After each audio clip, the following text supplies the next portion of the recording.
Halo semuanya, selamat datang di channel yang tidak layak untuk dihina ini. Sebelum kita mulai, atur posisi santainya, seruput kopinya, dan mari kita berkhayal.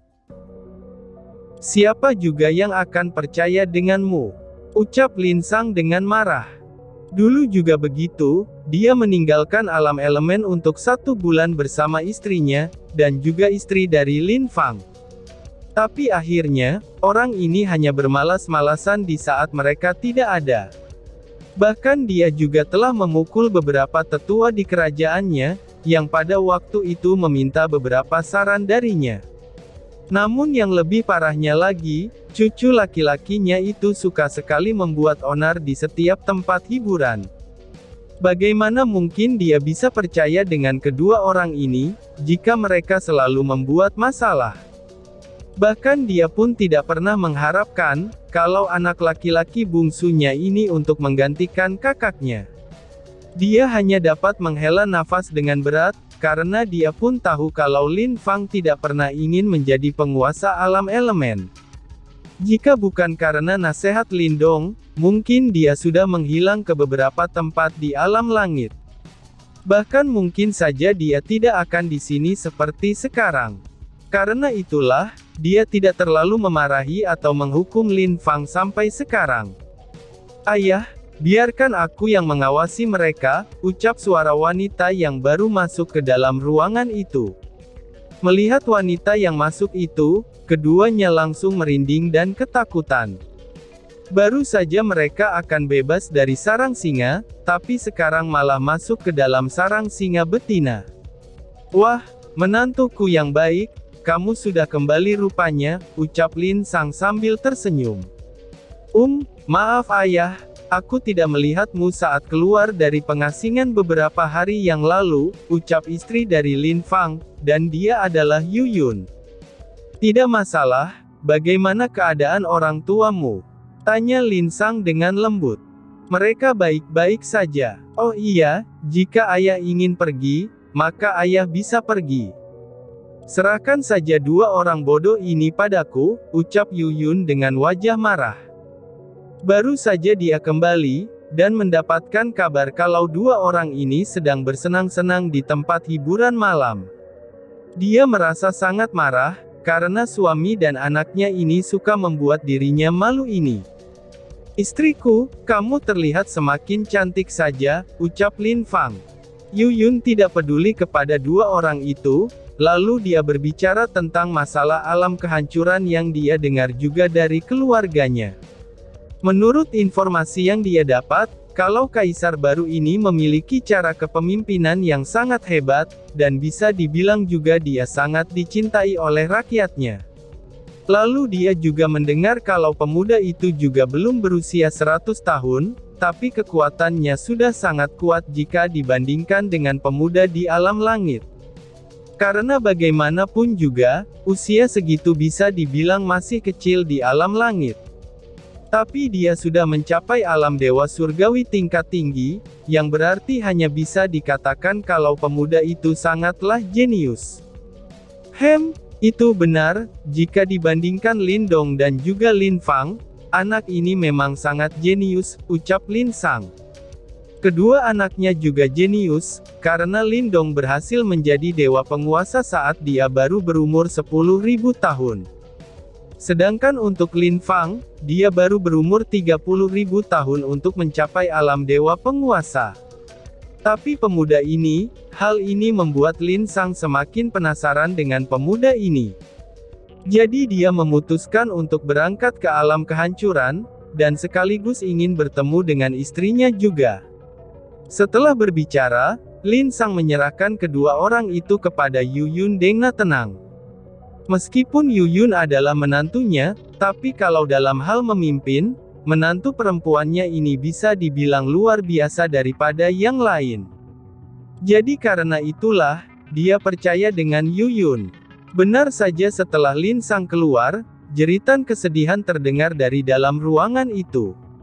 Mendengar jeritan itu, Lin Sang hanya dapat menggelengkan kepalanya saja. Lin Sang pun langsung menuju ke suatu puncak di sistana itu. Di atas puncak itu ada rumah yang tidak besar atau kecil, dan di halaman itu ada sebuah taman yang terlihat masih bagus dan dirawat dengan bagus. Lalu, dia membayangkan masa-masa pada waktu itu. "Ayah, kamu kesini lagi. Bukankah kamu sedang dalam pengasingan?" tanya seorang pemuda.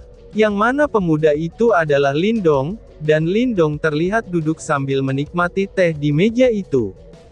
Lalu, dua wanita cantik sedang menyirami tanaman di halaman yang tidak bisa dibilang luas. "Hahaha, aku kesini ingin melihat dua menantuku yang cantik," balas Lin Sang dengan senyum bebas. Lindong hanya tersenyum, lalu dia membantu Lin Sang untuk duduk, dan itu layaknya seperti seorang anak yang berbakti kepada orang tuanya. "Salam ayah mertua," ucap dua wanita itu dengan lembut. Melihat dua menantunya yang cantik itu, Lin Sang tersenyum puas. "Ayah, kamu seharusnya tidak ke sini, akulah yang harusnya ke tempatmu," ucap Lindong dengan tersenyum. Tidak apa-apa, ayah juga ingin menikmati tempat tinggalmu ini," balas Lin Sang yang tidak terlalu mempermasalahkan hal itu. Baginya bisa melihat anak dan serta dua menantunya ini, itu sudah cukup bagi dirinya. Dan bahkan, ini sudah hal yang sangat membahagiakan baginya. "Ayah, ini tehnya," ucap wanita berambut biru, yang mana dia adalah Ying Huan-Huan. Terima kasih Huan-Huan," ucap Lin Sang kepada Ying Huan-Huan. Ying Huan-Huan tersenyum lembut sambil mengangguk ke arah Lin Sang dengan manis. "Oh iya, bagaimana kabar ayahmu? Apakah ibu mertuamu dan ayahmu bertengkar lagi?" tanya Lin Sang. Seperti itulah keadaannya," balas Ying Huan-Huan sambil mendesah. "Setiap ayah dan ibu mertuanya bertemu, mereka pasti akan langsung perang mulut. Entah apa yang sebenarnya terjadi, dia sendiri tidak tahu, dan hanya dapat menghela nafas ketika melihat tingkah laku keduanya." "Hahaha, jangan terlalu difikirkan, ibu mertuamu dan ayahmu dulu adalah teman. Dan setauku, ayahmu pernah membuat sahabat ibumu sedih. Karena itulah dia membenci ayahmu sampai sekarang," ucap Lin Sang yang tahu cerita kenapa keduanya selalu berselisih. Ying Huan-Huan hanya tersenyum, setelah dia mengetahui hal itu. Tak berselang lama, Ling Qingzu juga membawakan beberapa makanan yang dia buat. Di sana Lin Sang makan sambil tertawa puas bersama Lindong dan dua istrinya itu, dan kenangan waktu itu masih terngiang-ngiang dengan jelas di pikiran Lin Sang. Air mata pun jatuh membasahi wajahnya, dan dia berharap bisa melihat Lindong dan kedua menantunya lagi. Sesungguhnya, di dalam hati Lin Sang dia tidak pernah membenci dua menantunya itu. Malahan, dia sangat menyayangi mereka berdua seperti anaknya sendiri. Hanya saja, beberapa dari keluarganya menyalahkan Ying Huan-Huan atas kepergian Lindong dari alam elemen. Karena hal itulah, dia kadang-kadang berusaha untuk mencoba mengubahnya, tapi masih tetap tidak terlalu berguna. "Aku harap kalian selalu baik-baik saja, dan mungkin sekarang kalian sudah punya anak di sana. Aku sangat ingin melihat seperti apa cucuku itu," ucap Lin Sang dengan senyum sedih sambil memandang ke rumah di depannya itu. Cerita berpindah. Dan, boom, bang, "Kenapa kamu lagi?" ucap seorang pria dengan pakaian putih, itu sambil memandang sosok hitam yang wajahnya tidak terlihat. Sosok jubah hitam itu hanya diam saja, dan sedikit tersenyum ke arah pria pakaian putih itu. Dia langsung menarik pedangnya, dan menyerang pria pakaian putih itu. Sing, bang. Di suatu tempat, pertarungan luar biasa terjadi di sana. Kekuatan mereka berdua bahkan bisa dibilang lebih dari alam dewa penguasa biasa, yang pernah ditemui Lin Tian selama ini. Dan dari aura mereka berdua, kemungkinan hanya dewa penguasa seperti Dewi Bunga dan beberapa dewa-dewi lainnya, yang dapat menyeimbangi mereka berdua. Pada akhirnya melihat perlawanan dari pria berpakaian putih ini, sosok hitam itu terlihat sangat marah dan kesal. Sosok putih ini jelas-jelas sama kuatnya dengan dirinya. Kamu tidak akan bisa mengalahkanku, ucap pria pakaian putih itu dengan serius. Dengan wajah penuh kemarahan, sosok berjubah hitam itu terus mengayunkan pedangnya ke arah pria tersebut dengan cepat. Sing sing sing, bang bang bang. Cih, hanya roh saja, tapi kenapa begitu gigih?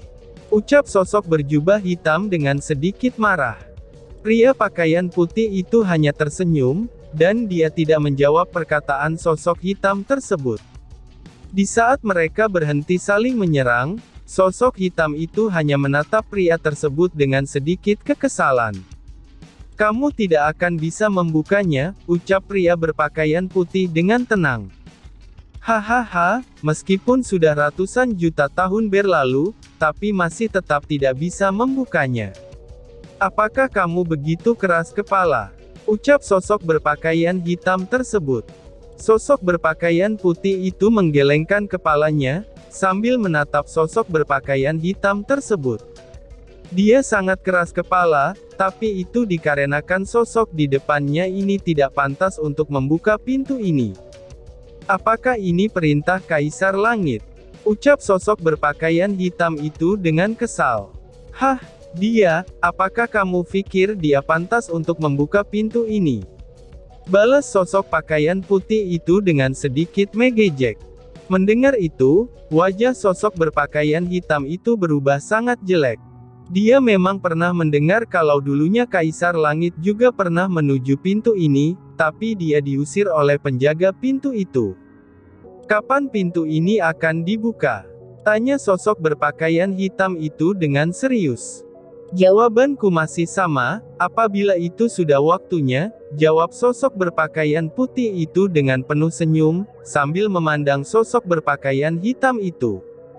Mendengar jawaban itu, sosok berpakaian itu hitam terdiam. Dia tidak bisa terus bertarung dengan roh penjaga ini, karena jika tidak, maka akan ada beberapa dewa penguasa yang kuat mengetahui keberadaannya. Kalau begitu aku akan pergi dulu. Ucap sosok berpakaian hitam setelah memikirkan beberapa masalah yang akan terjadi, jika dia berada terlalu lama di sini. Baiklah, aku hanya mengingatkanmu. Apa yang bukan milik kita, itu tidak perlu memaksakannya untuk menjadi milik kita sendiri. Lebih baik mencari jalan lain, daripada bersikap sombong dan keras kepala. Karena hal itu, hanya akan mendatangkan malapetaka untuk diri sendiri, ucap sosok berpakaian putih itu dengan tenang. Hahaha, aku tidak pernah takut kehilangan apapun. Termasuk ratusan juta tahun yang lalu sekalipun, aku tidak akan ragu apabila harus mengulanginya lagi, ucap sosok berpakaian hitam sambil tertawa terbahak-bahak. Apakah kamu yakin? Apakah kamu yakin tidak merasakan sedikit pun? Tanya pria berpakaian putih itu. Sosok berpakaian hitam itu terdiam sesaat, setelah pria berpakaian putih itu menanyakan hal tersebut. Melihat kebingungan sosok berpakaian hitam itu, sosok berpakaian putih itu tersenyum misterius. Dia adalah roh penjaga pintu ini, dan tentu saja dia tahu tentang masa lalu sosok berpakaian hitam di depannya ini, daripada orang lain di alam langit. Aku tetap akan melakukannya, itu pasti, ucap sosok berpakaian hitam setelah menenangkan kembali dirinya. Sosok berpakaian hitam itu perlahan-lahan menghilang di telan kabut hitam, tapi sosok berpakaian putih itu bisa melihat, bahwa dari kata sosok berpakaian hitam itu, sebenarnya ada rasa ragu di hatinya setelah dia menanyakan hal sebelumnya. Meskipun kamu dewa yang kuat atau dewa yang lemah sekalipun, tapi kamu tetap memiliki hati layaknya manusia biasa. Bahkan seorang penjahat yang melakukan hal paling kejam sekalipun bisa merasakan rasa bersalah, meskipun itu hanya sedikit saja.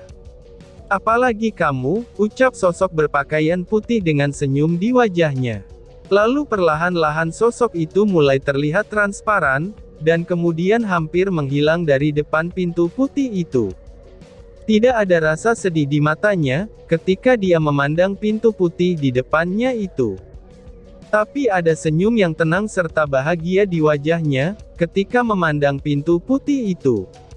Aku akan menunggumu di sini, dan aku ingin melihat seberapa yakin kamu untuk terus maju, dan mencapai tempat ini, ucap pria itu dengan tersenyum. Tidak lama setelah itu, dia sedikit menggerakkan tangannya. Lalu, sebuah portal aneh muncul di depan pintu itu. Anehnya portal itu terlihat sama persis, oleh portal yang sama dengan apa yang diceritakan oleh Mu Jing-er kepada Lin Tian. Mungkin jika Lin Tian dan yang lainnya melihat portal itu, wajah mereka pasti akan kaget seketika. Portal yang sangat sulit ditemukan oleh dewa penguasa, ternyata bisa dibuka dan dikendalikan oleh pria berpakaian putih yang mulai terlihat transparan itu. Aku tidak yakin apakah kamu bisa lolos kali ini. Tapi jika kamu bisa, maka itu adalah pertanda kalau kamu pantas maju ke tahap selanjutnya, ucap sosok berpakaian putih itu. Lalu perlahan-lahan portal yang berada di langit, dan bersamaan dengan dirinya pun mulai menghilang. Tidak ada yang tahu pintu putih itu apa, dan siapa pria berpakaian putih yang dikatakan oleh sosok berpakaian hitam sebagai penjaga pintu di sana. Serta bagaimana sosok putih itu bisa mengendalikan portal masuk alam rahasia, yang selama ini ditunggu oleh orang-orang di alam langit. Perlahan-lahan pintu putih itu juga menghilang dari sana, dan itu seperti tidak ada yang terjadi suatu di sana. Kemudian di sana pun menjadi sangat sunyi dan sepi, seolah-olah itu seperti tidak terjadi apa-apa sebelumnya. Kenapa aku mencium bau pertempuran di sini? Ucap sosok yang datang dengan pakaian dan mata yang berwarna hitam. Dia adalah dewa kegelapan, dan dia sadar akan pertarungan antara sosok berpakaian putih dan berpakaian hitam sebelumnya. Karena itulah dia dengan cepat ke sini, tapi sayangnya dia telah terlambat. Lalu dia memandangi sekitarnya lagi, dan dia terus mencoba menggunakan beberapa hukum kegelapan untuk mencari tahu, apa yang sebenarnya terjadi sebelumnya. Tapi sayangnya, dia tetap gagal. Benar-benar sangat merepotkan, ucap Dewa Kegelapan dengan wajah murung. Dia tidak dapat menemukan apapun, kecuali sedikit jejak pertempuran di sini. Dan bahkan Dewa Kegelapan juga tidak menemukan pintu putih yang sebelumnya ada di sana. Perlahan-lahan dia menghela nafas, lalu memandang ke di atasnya. Kemudian dia teringat oleh sosok yang selalu datang, dan mengajaknya mabok bersama. Aku tidak tahu apa yang terjadi di dunia dewa, tapi aku yakin orang yang dipilih saudaraku pasti tidak akan mengecewakan saudaraku itu, ucap Dewa Kegelapan. Aku harap anakku baik-baik saja di dunia dewa, dan dia bisa membantu penerus saudaraku itu dengan baik, ucap Dewa Kegelapan. Setelah memastikan beberapa saat, dia pun segera pergi dari tempat itu dengan pikiran yang tidak pasti. Tapi di tempat Dewa Kegelapan pergi, sosok berpakaian putih itu muncul lagi, lalu tersenyum ketika melihat Dewa Kegelapan. Dan tiba-tiba saja bersambung. Sekian dan terima kasih banyak. Bye-bye.